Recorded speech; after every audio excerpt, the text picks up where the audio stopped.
Borobudur. It is in Indonesia.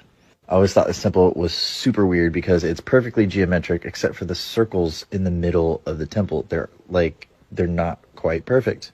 The rest of the geometry, my last video, I showed you the simulation of the Chladni patterns. If you put sand on a plate and you play sound through it, it creates geometric shapes. But if you freeze the simulation right here, yep, it's perfect.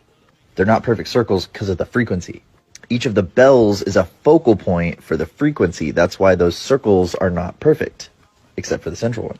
Borobudur itself is a giant bell.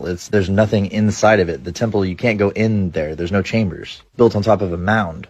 It should be quite obvious now that this is used to focus something. And here's how deep the Buddhist knowledge actually goes. This is called laser interferography. We shoot a laser of one frequency and split it into two frequencies and then bounce it off a mirror. And if we move those mirrors, the pattern the laser makes can be used to measure very small distances. When the waves sync up, they make a focal point, that red wave. When they're offset, it creates interference or a gap where the red line isn't there. When you measure that on a detector, it looks like this.